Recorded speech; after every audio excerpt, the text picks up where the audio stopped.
So we can make sure that it's live.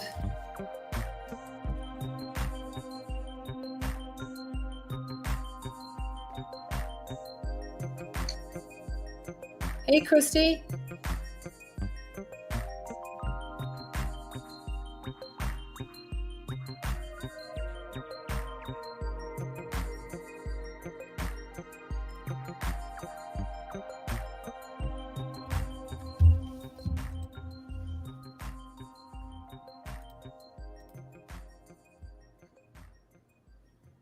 Just making sure that we're live on LinkedIn. Yep, how cool is that? It's right on my profile page. That's so cool. Awesome.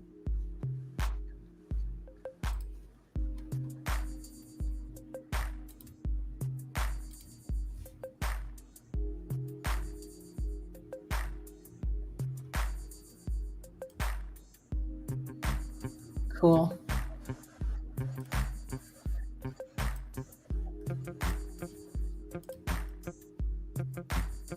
Hey, Kristy. Can you hear us?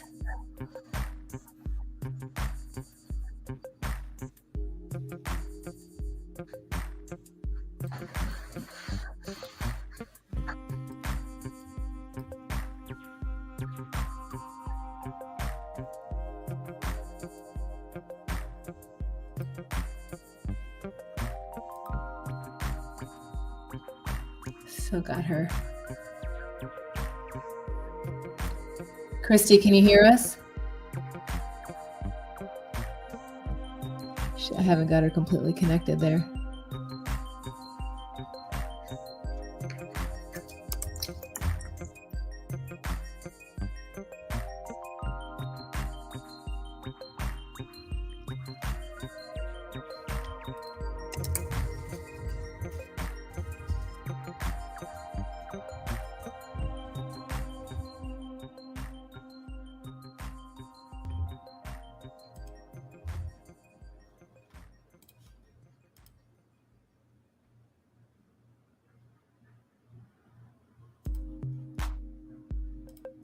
Okay, there you are.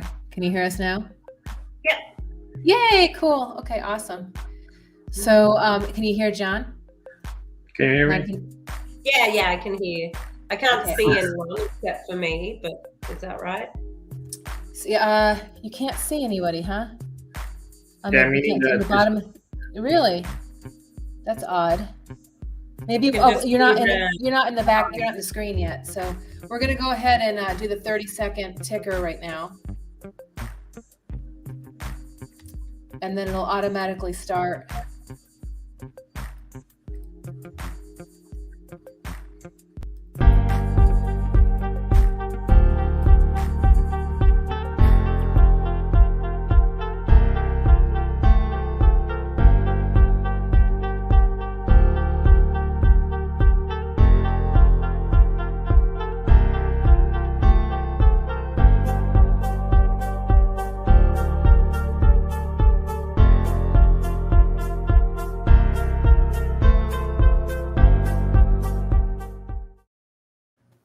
Well, hi, everybody. Welcome to Embrace Grit. This is a show where we talk about how we can practically encourage each other to keep going. So I'm super excited today because, first of all, it's my first show. So that's super exciting. So we're deciding like how we're going to move the screen around here today.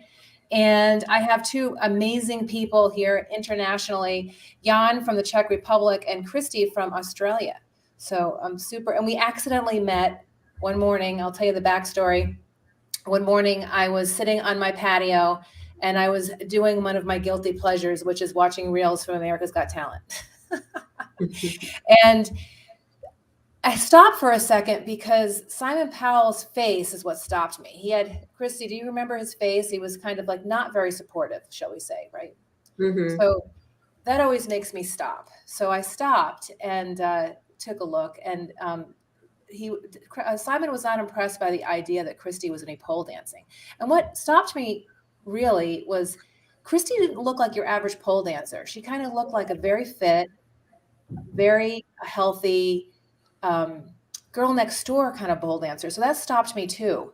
And I thought, And so when Kristy started, I really was amazed at what I saw next and what made it so different. So we're going to, first of all, let Kristy and Jan introduce themselves, and then I'm going to show you the audition so you can see how I was wowed. So Kristy, please let us know who you are and what you do, and a little bit more about your background.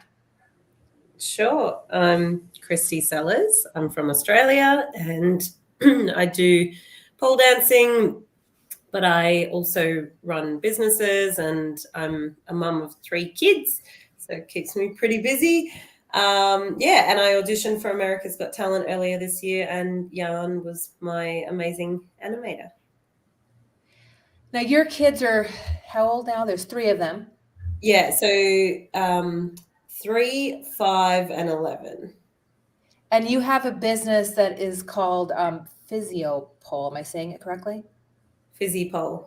Physiopole. Yeah, so that is one of my businesses. That's the franchise. So it's a franchise of pole and aerial studios around Australia, and we have 17 locations.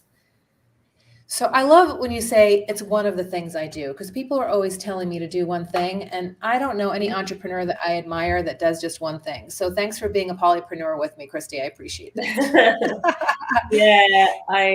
I have a lot of ideas, and the hard part is trying to reduce the amount of things that I do. So yeah. So you have some time to sleep, eat, and actually have some type of a social life, right? What social life? Right.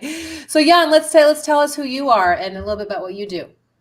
Right. Well, I'm the 3D animator, 3D artist, creating the background videos, so pretty much. But I'm not just an animator, pretty much a 3D generalist in general, pretty much. Yeah. And you have a farm too, right? You have a farm with. Yeah. So it's not just that I'm the 3D guy. I also take care of animals and my family. I also have 3 kids. So it's a busy place here. And you've got not just a farm, but the coolest farm ever. I've never seen a kangaroo's face up close before. And there's a picture on Jan's Instagram. If you go to Jan Zavadil Animator and take a look at this amazing animal, they look like little people. Kangaroos. They're like little people. Yeah. And they're pretty much pets of my wife. And they also have ostriches, or actually emus, right? Yeah. And then you've got sheep and goats, dogs, chickens, rabbits. So you get an entire farm. Yeah. So I wanted to show people the video that made me stop, and so I'm going to go ahead and share my screen with everybody, and so you can see this is the video that just made me just completely stop. Let's see. It's my first time shooting with StreamYard, so everyone needs to be a little patient with me this time. So let's take a look. What the heck is it?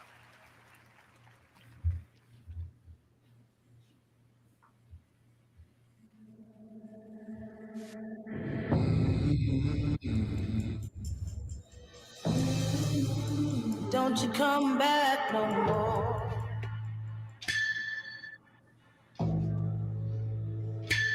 There's the expression.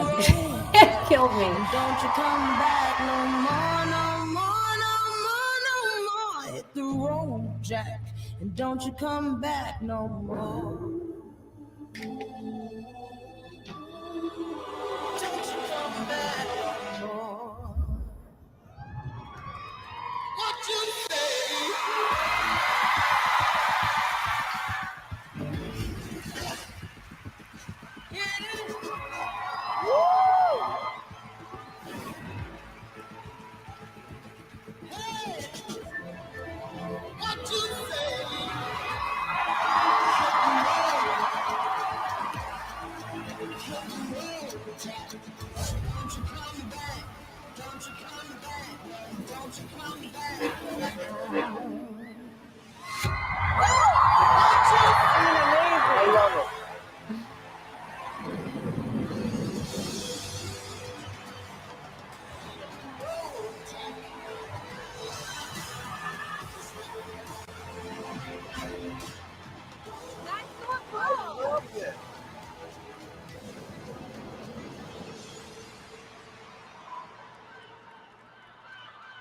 Don't you come back no more.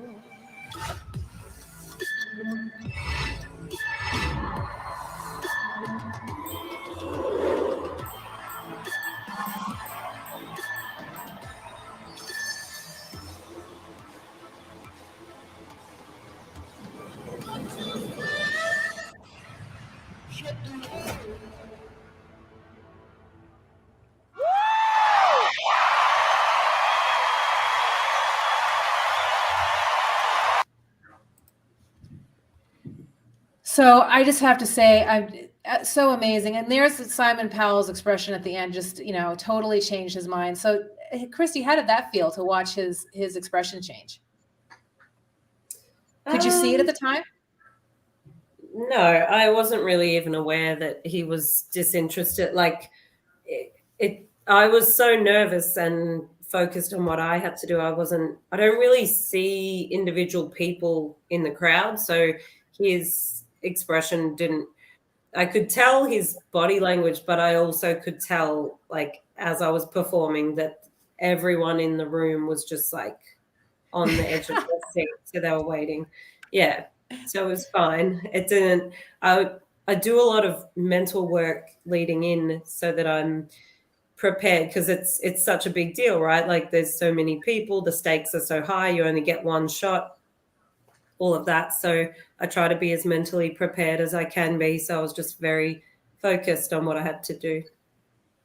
Well, I just have to say I'm so proud of the both of you, because I think what made this so different for me was just the artistic way that you approach the pole dancing piece of it and the storytelling piece of it, which I'm a storyteller too. So I was fascinated by that. But also, Jan, your animation was just off the hook. It was just amazing. And also the interaction between Kristy's dancing and the animation, which we're going to talk a little bit about more later in the interview, where Kristy just recently showed some work in progress videos. And one of the videos has to do with a part of this this performance and then another performance. So Jan, how are you feeling when you were watching this live on television in the Czech Republic, right? When this is going on, were you at the tip of your seat? I mean, what was going on for you? Or you were watching her? Well, I saw it after it went online on YouTube, I think, because obviously I can't watch it live here. But yeah, I was just happy to see it. I was just enjoying it. That's just amazing, because you had you seen it all together before this moment where it went live with the competition, or was this the moment you saw the whole thing together? Well, I've seen like rehearsals that Kristy was sending me just so we can, like, because we usually like work in iterations. She has to record it and send me the video, so I can see if it works or it doesn't. Then we adjust things. So I've seen like many versions, but not like on this stage. So all together, right? And Yeah. Kristy, how big is the screen? Because I think one of the things that we talked about pre-interview is one of the big pieces for you was having the ability to be able to create with that big of a screen and that large of a pole and that big of a space. How big was the screen? It was 8 meters wide, so I think it's about 26 feet, and then about 4.5 meters high. So, yeah, it's their screen was actually much bigger than that, but because of the truss that the pole is rigged against, number one, I probably couldn't cover that much stage if I was using like double the width, because I'd be running. It'd take too long to get around it. And then secondly, you would see that truss, which you can kind of see it in one of the parts of that video, which I must have messed up the measurements for the audition because it is slightly out of it, but they just framed it inside that anyway, so it didn't matter. But yeah, and we didn't see it like at all, because we're not looking for that. We're looking at you, right? So it's funny how when we're making things, I can look at a painting I've done and see the thing that I messed up, but nobody else sees it because they don't know it's there, right? It's kind of funny. Yeah. So why pole dancing, Kristy? You teach other types of dance. You've been dancing since you were 16. How did you get turned on to pole dancing? I studied all styles of dance, and then I was in the habit of trying any styles that I hadn't done before, and I saw a class for pole dancing, and I just thought like, yeah, okay, I don't know how to do that. I'll go learn how to do that. I think it was at the same time I was doing like fire twirling and ballroom dancing. So it didn't really matter to me that it was pole dancing. It was just another style that I hadn't done yet. So That's pretty cool. The then fire I dancing. got Have into it. you combined fire dancing and poles dancing yet? No, not yet, but I guess I could. Or I can make it much safer and have Jan do the fire on the screen. So I'm not- Right. And so, how did the two of you meet? Because what came first? Did you decide that you were going to do America? Because you did Australia's Got Talent first, right? Mhm. And then did you decide that you were going to do America's Got Talent first, or did you find Jan first? Which came first, the chicken or the egg?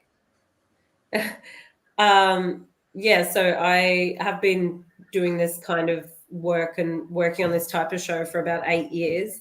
And after doing Australia's Got Talent, I had some job opportunities and I needed an animator for it.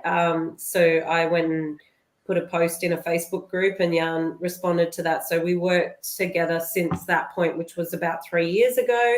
And then America's Got Talent invited me to come and audition. And I spoke to Jan about it and said, this is what I'm thinking of doing. It'll be a busy few months if you want to do it. But yeah, it worked out. So Jan, when she called you and said, "Hey, I'm thinking about doing America's Got Talent," what were you thinking? Are you thinking like, whatever? Or were you excited or?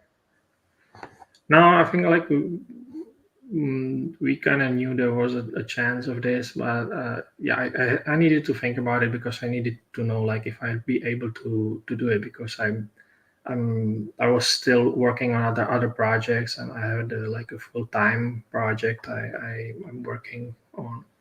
So I had to discuss it with my wife, but it pretty much like there was nothing much to discuss really.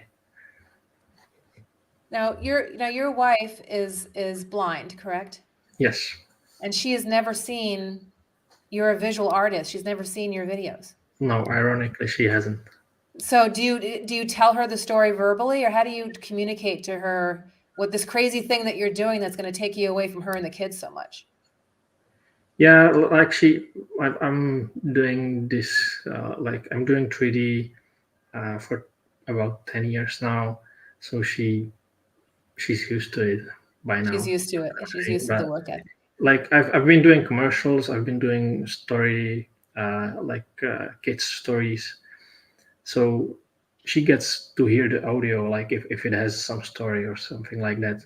So she kind of gets an idea of what's happening on the screen, or me or the kids tell her what's on the screen. That's awesome. And by the way, you can go to Jan's Instagram or Facebook page and see some of the commercials that he's worked on. We've been posting them recently, and there's a really cute bunny that is super, super cute. And there's also this amazing stuff. So go ahead and check out his social media to be able to see some of the projects that he's worked on a team environment too, because he's a team player. So the creative process.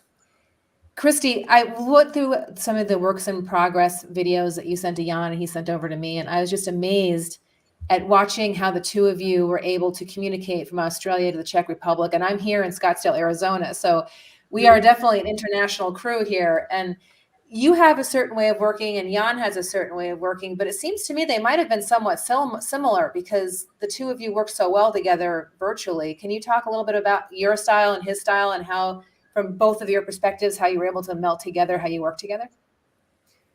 Yeah, well, I have a pretty specific way of doing things, and I've kind of figured out the best way that works over the years. And then when Jan and I work together, the more projects that we do, I feel like we get better and better and faster at communicating. And he kind of knows like what I'm after now, and I don't have to explain things as much as I used to, because it's hard to explain to someone something that's in your head. So before I send him anything, before I start working with him on it, I'll have to be very clear on like the story that I'm trying to tell. I've selected the music, I've choreographed the routine, I've done storyboards and gotten a heap of vision boards of like what should be happening at which different times. For example, like bumping the newspaper boy. I can see it in my head what needs to happen, but explaining what's in your head to someone, and then Jan has to take that and basically translate it into 3D animation speak and the program that he uses, and be able to put it on the screen. And sometimes when it's going from my head through his head to the screen, I'll get it back and it's kind of different to what I had originally thought. And sometimes it's better and sometimes it needs adjustment. But it's basically, once we start that process, it's like a daily thing where I'll film what I'm working on. I'll make notes of the things that, it might just be something simple like, oh, that's too high, I can't reach it, you need to move it down to here. And then other things, it might be the timing, like this is moving too early and it needs to move later. Or it could be something entirely that's like that we were on different pages about, like I was thinking it would be like this and he's done it a different way. And so it's just back and forth and tweaking it, getting it right, and me programming my body and my muscles and my timing to make it look real, not to make it look like it could be real, but the viewer has to get lost in the interactions. They have to actually look just genuinely like I'm standing in a room doing these things, or like bumping into a person for real. Like that bump would have taken me at least 40 or 50 tries to get the right body action, because I'm standing there not actually bumping into anything, not even the screen, but I have to make it look like I bumped into a person. So to do that with nothing, like to not hit anything but make it look like you hit something, is, yeah, it just takes practice. It takes a second, right? So in a minute, I'm gonna show some of the videos that you had on your social of some of that process. But Jan, what are you thinking as Kristy's talking about process? Was it a learning curve for you to kind of be able to take what was in her head and put it into video? Yeah, at the beginning definitely, because yeah, we kind of had to sync, I guess, to learn. I mean, I needed to know what Kristy is after, and I needed to find out like how to make everything work so it's like suits its purpose, right? So yeah, but usually when I was getting feedback from Kristy, then it's pretty much straightforward, because Kristy is always clear in her feedback, and that makes it very easy to just work on the notes and send it back to her and see if it works or it doesn't. Well, let people take a look at what we're talking about here. So I'm going to go ahead and share the first piece, which was from the first video, and let's see. I don't even know what this is going to be. Yeah, it's the one it's the one that you shared on your let's see, on your social.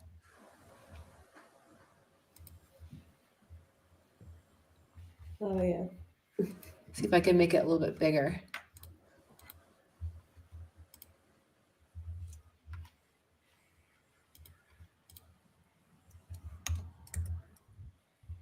Oh, nope. Maybe to go smaller. Where'd it go? Nope. Let's stop sharing for a second. Let me try that again.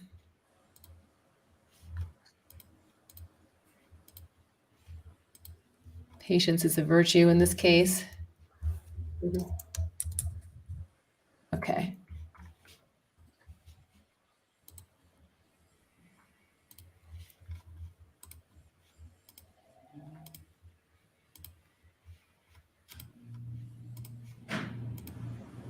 Okay, so this is the one in the beginning where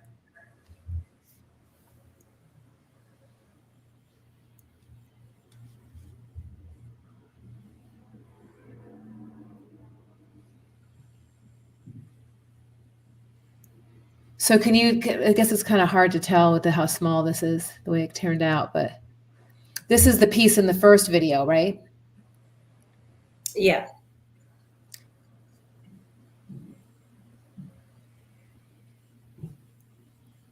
And you're trying to explain in this, tell us a little bit more about what's going on here. So when I said that I wanted the rain from the cloud to fill up the building, when Jan first did it, he had the building flooding from the inside. So it was just flooding. You could only see the windows filling up. But in my mind, I wanted it to cover the front of the building, even though that doesn't really make sense in the real world. I just knew visually it was going to be easier for the audience to understand what was happening if the front of the build, like the water covered the building and went up like that. So that's what it ended up being. And so, Jan, when you got this video, did you have a chance to take a look at this video, or is this just a something that you saw afterwards? I've seen it. Yeah. Yeah, and like at the point when, like what Kristy just mentioned, when she saw the version like with the windows filling up, that's obviously like one at the point where I didn't quite understand what she wanted. And then when it became clear to me she wanted the building to fill up completely, like to pretty much get hidden in the water, there was like a point for me where I was thinking like, oh, that's gonna be difficult, because I had to find out, because like in 3D, water needs to be simulated to look real, and water simulations take quite a long time to create, and it's not easy. Every time I say water, he's like, yeah. Like, and then the water is going to do this. And we got to the semi-final, and I was like, and then the water is going to come out of the picture frame, and he was like, more water. Isn't that funny how we're working together, we don't realize how long something's going to take, but the person is actually executing. You're just thinking it's water. What's the difference between a water and orange, right? It had orange rolling across the screen compared to water, but water is its own special little animal. Because there's water in all of your videos. Isn't there water? And you should talk about how, especially for the semi-final, the water, even though you program it, it does its own thing. Like you can't control it because it's water. Right. Yeah. Yeah, because in the program, the water needs to follow some rules, so it actually looks like water, right? Because if you want it to look real, it has to pretty much mimic the real world, and that's some rules it has to follow. But I want it to behave in a way that Kristy needs, and that's not always as easy to achieve, because, well, I have to kind of bend the rules. I have to make the water to do something different than it would normally do in the real world, and I have to kind of guide it and try ways how to make it work so it does what we need it to. So you actually had two different videos. Is that the part where you had two different videos of water doing two different things to be able to make it look like it was doing what Kristy needed it to do? You mean like the video on the background and on the ground? Yeah, wasn't there a part we had talked about earlier when we were working on your social? You said there was two videos with the water. One was the water was doing one thing, and the other the water was doing a different thing, and you had to kind of melt them together. Was that the part where you were doing that? I'm actually not sure. Yeah, I think I think he's talking about, originally I wanted the water to come out of the picture frame, and then once it hit the floor, I wanted it to do like this circular motion, and then I didn't realize, I'm just like, yeah, you just make it go this way.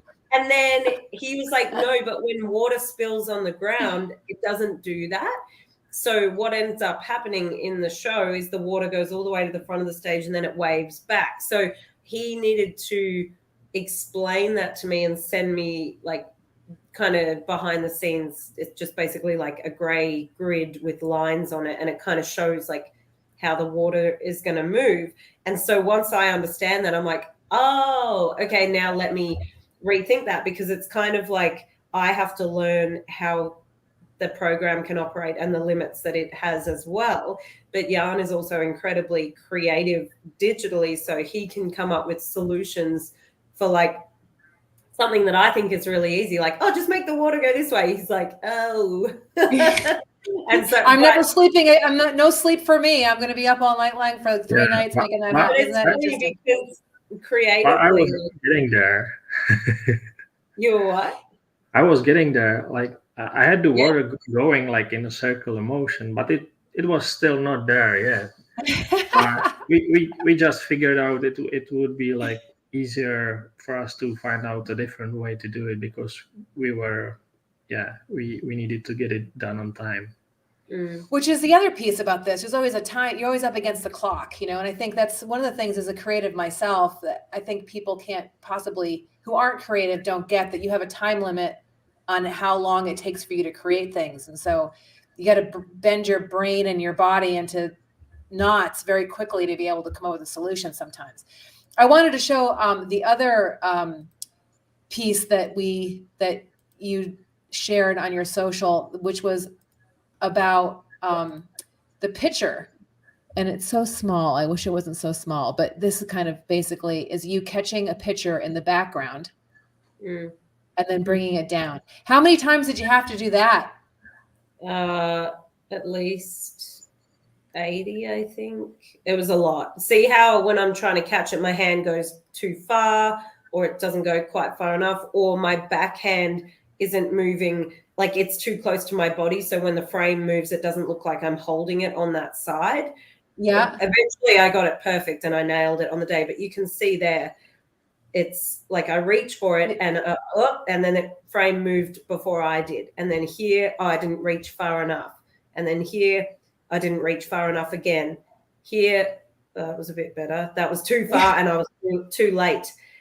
And then that was a little bit better. And then that was not far enough. And then here, it's perfect. That's awesome. You know, and I'm going to show the video that it actually, piece of the performance from that piece is, I believe it's this one. I hope so. Let's see. It's this one, right? Yeah. Okay. So we'll go ahead. Yeah. If you go to about, actually you're in probably the right spot there. Yeah. Yeah.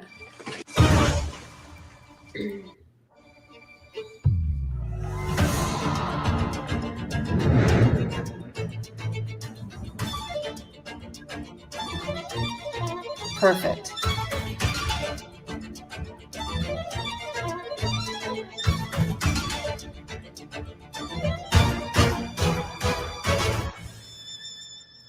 Water.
Just amazing. You know, it's just absolutely amazing. I was just awestruck by all 3 performances. So it's cool that we were able to see the more water in that piece right there. It just was amazing. Now, Kristy, we were talking earlier before screen about the big drop that you do from the top to the bottom. And you said you actually did fall on your head a couple times, right? You did actually hit the floor a couple times, right? Just once.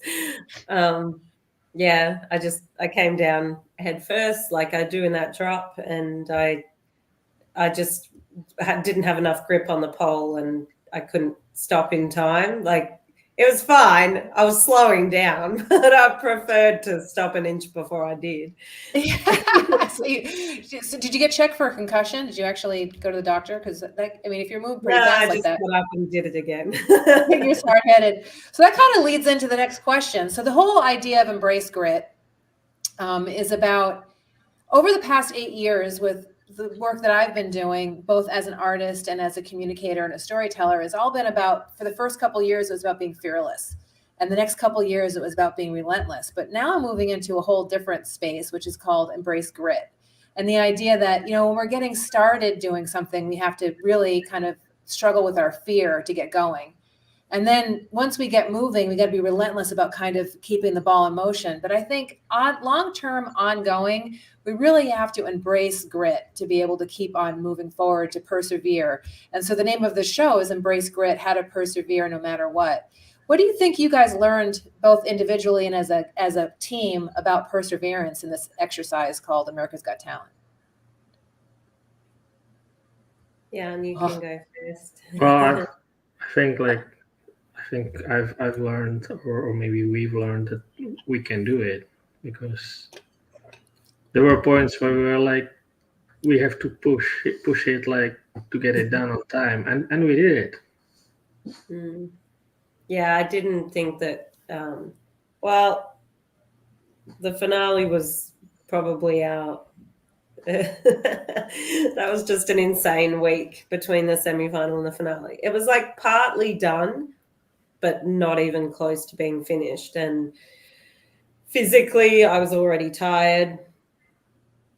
Yeah, it's just that week aside, like the whole process, it for me is about, because there's so much physical work that has to go into it. And even if I'm tired, even if I'm sore, the work needs to get done. Otherwise, it's not going to get done. And most of the time, I don't feel like going, like the physical limit that you push yourself to doing a run through like that, because it's like lifting your body and it's cardio and it's, you forget to breathe. And then you're thinking about the choreography. Then you've got to be in time with the screen. Like there's so much going on. It's an intense, very intense 3 minutes. And so to do a run through, it's not just like, oh yeah, I'll just do a run through, press play. Like I have to sort of psych myself up to do it, because they're so physical.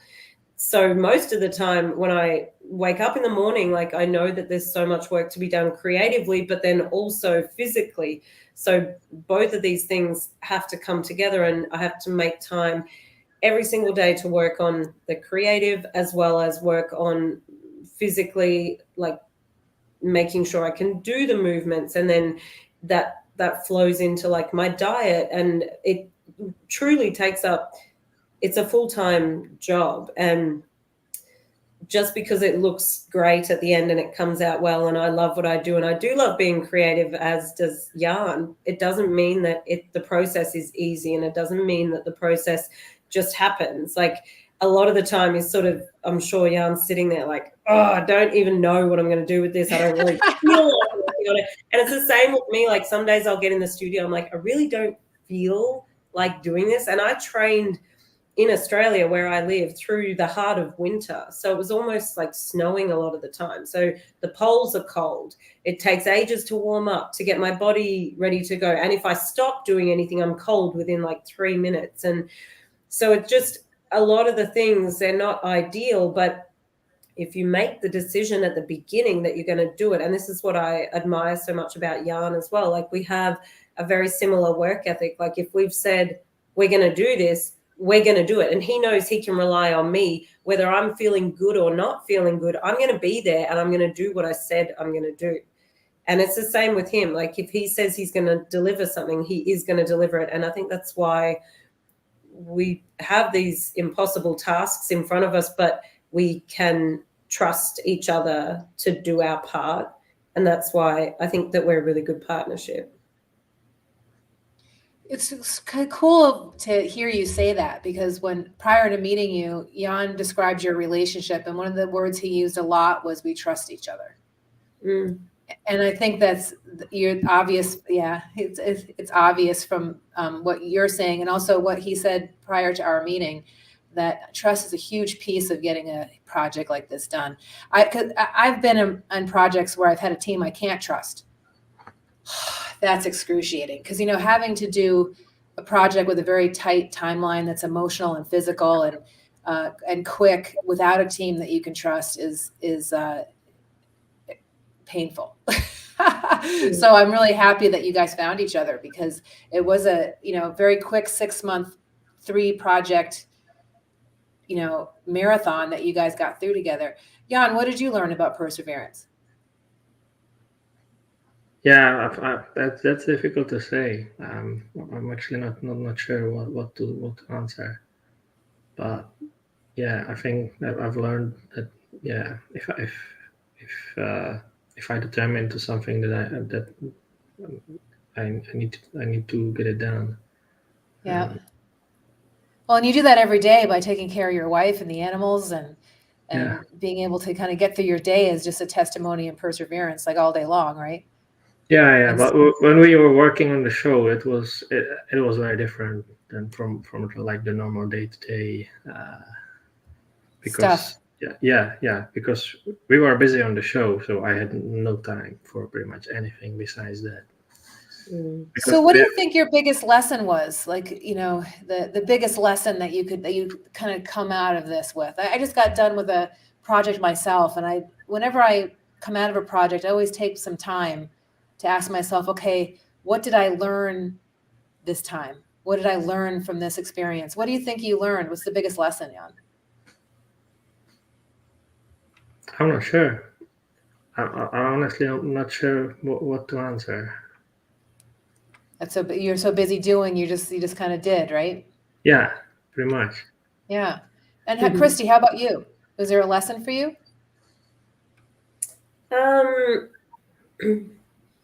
Not so much. I mean, there's always lessons, but it's just more like the experience of it. I guess I knew, excuse me, I knew what would be involved in it, and I knew how hard it would be.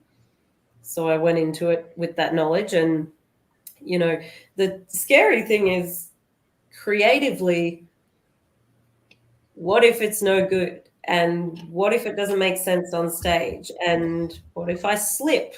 Because if I slip and then I'm behind, there's no way to catch up. The audience will know. It's not like a regular pole routine where if I slide down, I'll be like, oh, I'll just go back up and keep going on that bit. It doesn't work like that. If you miss it, you've missed it and it's done. So, yeah, I mean, every time anyone goes through a process like that, the process, the journey really, it sounds corny, but that really is the reward, because you learn so much about yourself.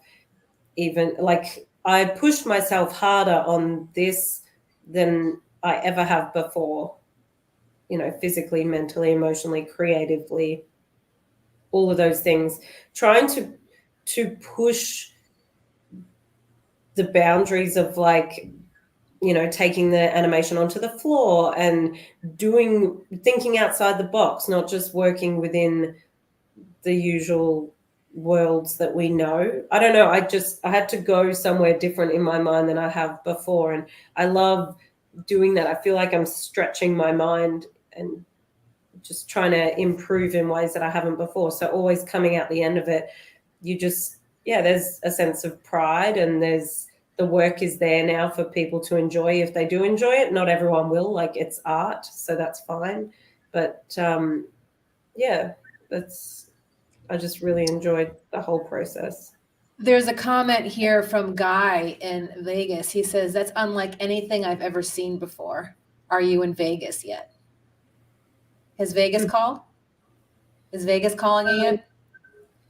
Can you say? I can't talk about some of the opportunities because we're still signing contracts. But I am yet to book something for Vegas. So there's been talk about it. Nothing's confirmed yet. I hope you'll let me know when they call, because there's no doubt in my mind, or anybody else's mind, when they watch that performance, that, it's definitely a very cool Vegas act, and I'm only about 3 hours away from Vegas, so I will meet you in Vegas. So I wanted to show people the finale so that people can get an idea of just how amazing. Let's see. Let's share this.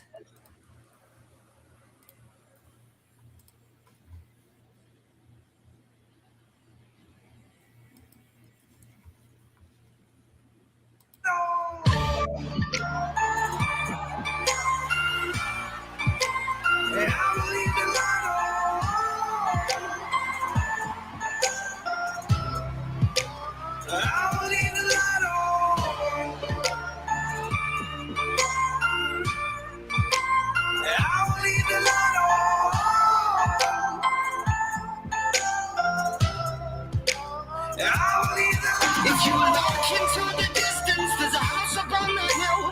Guided like a lighthouse, it's a place where you'll be safe to be like this. And if you lost your way, if you lost your way, I will leave the light. And I know you're down and not know, but I need you to be brave. Hiding from the truth, I'm gonna make this all okay. I see your pain if you don't feel like this, and you lost your way. Well, I will leave the light on. I will leave the light on. 'Cause I will leave the light on.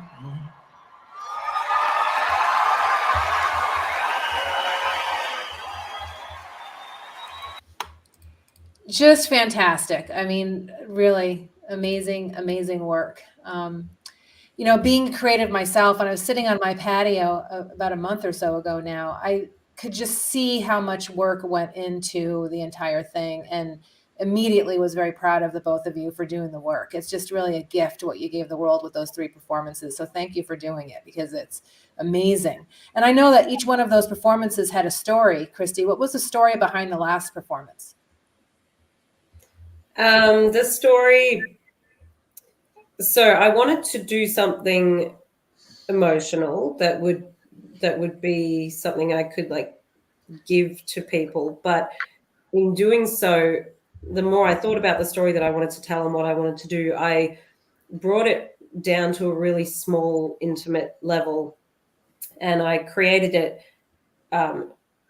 for my daughter. So she's 11 and she's probably about to go through, you know, really difficult times being a teenager and all that sort of thing. And I think that sometimes we lose our light and we can kind of be in a dark place. And the idea of this story is to remind people that even if you are in a dark place, that you can find the light. And the light, you know, for this particular story, she realizes that the light was coming from within her the whole time, and she just had to go on the journey and have the courage to go and find it.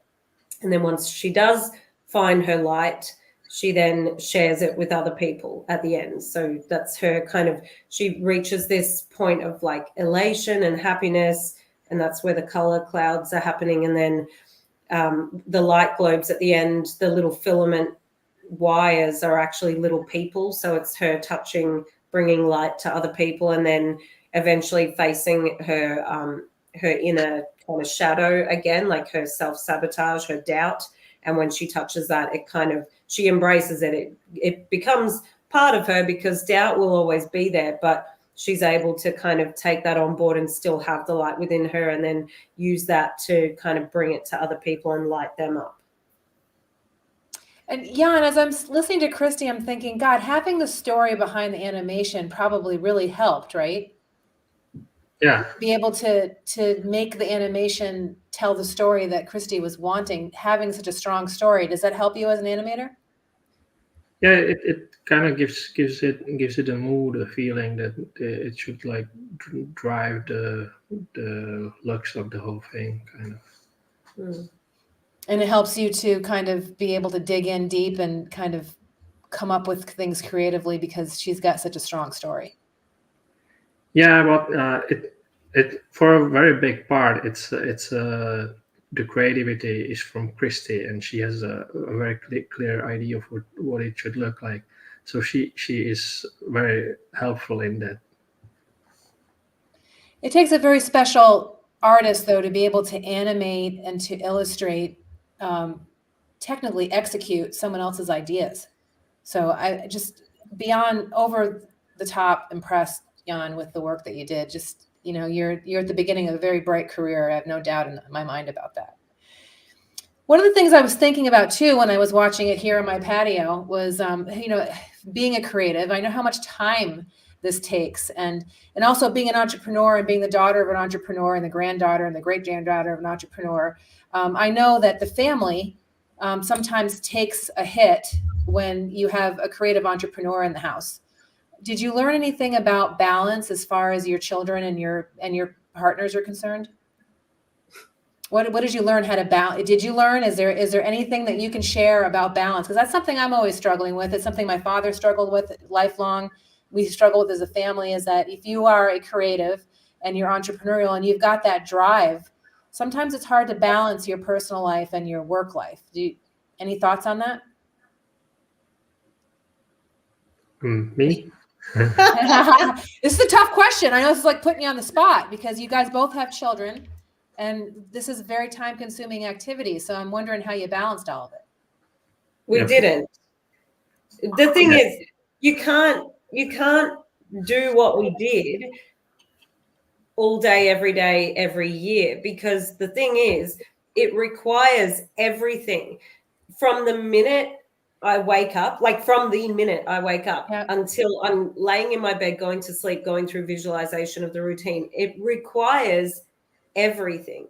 So in doing that, I mean, it's like there's two sides, because your kids see that you are working really hard on something and you get a result from that, and that for them is a lesson and that is inspiring to them. But at the same time, it does take some time away from you being with the kids for that period of time. Now, it's not, like I said, it's not going to be forever. It's for a short, condensed, concentrated period of time that it is happening. But I'm sure Jan is going to agree, in that time, there is no balance. It is all in. It's everything. Yeah. At one point I was telling my wife, like, it's going to get crazy right now because I won't have time for pretty much anything. And she was like, it's fine. Kids haven't seen you for a couple of months anyway. Well, you know, I'm glad and also amused, because my father had a corporation with 5 different companies, and I spent a lot of time reading books in the car while my dad worked, or sitting on his lap while he was doing the books or whatever. And I remember when my father passed away, and this whole series is dedicated to him. My father passed away 2 years ago, just pre-COVID, and he was out in Arizona for just a bit of time. And I asked him, he had the flu when he was out here. He was super sick.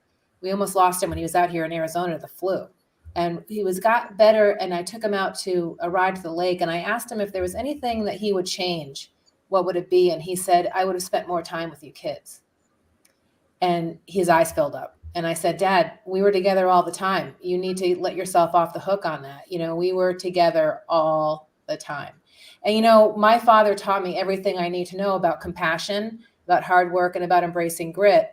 And I think that when you are a creative entrepreneur and you are someone that has big dreams and your brain works like ours does, it doesn't shut up, having that balance between concerted effort and then taking time back and being with the kids. Because I've seen Jan with his kids playing with the ostrich.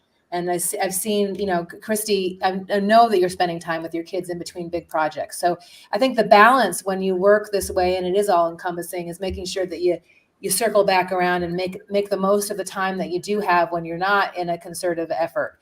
I know for me that I would be a completely different person if it wasn't for the dad that I had. So I believe that you guys are both being great examples for your kids. And I know that when you do have the time, you're spending a good time with them and with your partners as well. Because I can see it in Jan's family pictures as I, you know, went through all his family pictures for his social media. It's just he's a great father, and I know you're a great mom, Kristy. So what's next? You have some things you can't talk about yet. One thing I'm just so freaking excited about, and I can't believe I can't say anything yet, but I'm looking forward to you making the announcement, Kristy, and when everything's inked and you can share with the world. And Yes. what else? What else? Yeah, I don't know a thing, right? So tell me more about what's next. Even indirectly, anything happening that you can share? I think we're both pretty keen to create something bigger, and because because each minute of animation and it just takes such a long time to create. It's not like we can whip something up in a few weeks and have a full-length show. So it's more of a long game. Yeah, there are opportunities there for some new projects and for some performances for like the ones that you've seen. So that's great. But eventually I think that we'll produce something that will be a full-length show that you can watch in a place like Vegas, or Vegas itself. Yeah. So When I was a personal trainer in New York City, I trained Chris Wink. He was the founder of the Blue Man Group. Have you seen that? I know it. I haven't seen it. Google Blue Man Group. They started it in their garage in New York City, and it's now an international phenomenon and has been for many years. So it's very creative, and you'll be wowed and surprised by it as well. But I think that original acts like yours, it's just a matter of time before someone scoops it up and gives you an opportunity. How about you, Jan? You've got this piece of work that you're doing, but you also have your animation business that you're growing. What else is on the horizon for you?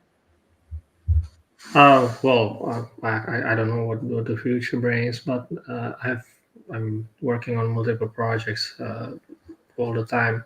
I'm actually like throughout the whole creation of the AGD, I was also working like on a full-time job, actually working on the Wing Feather Saga series.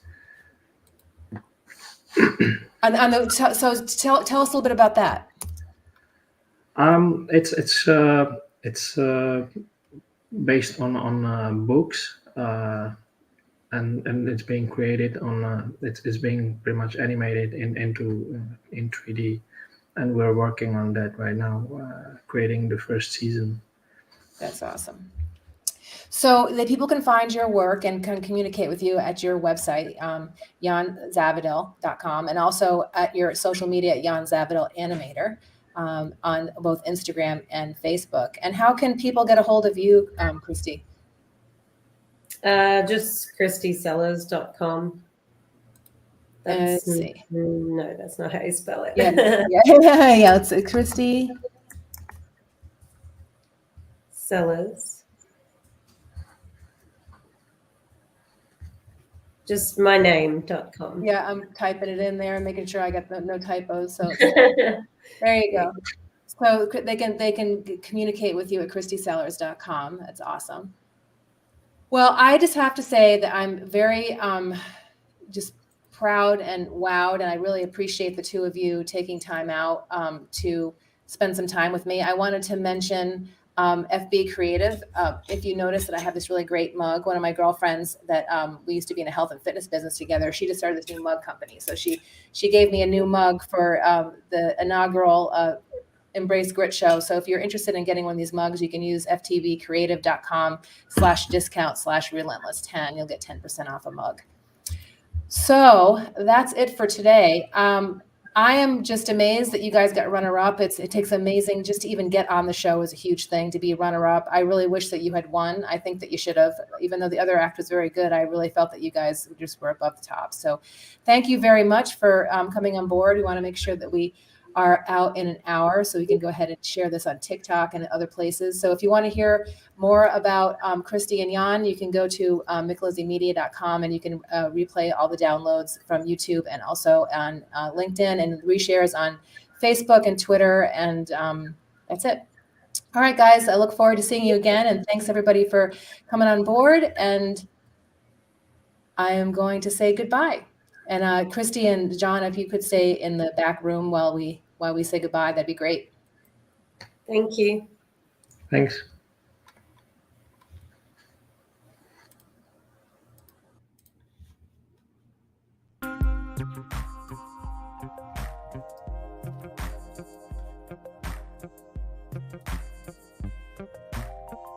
Hang on, guys.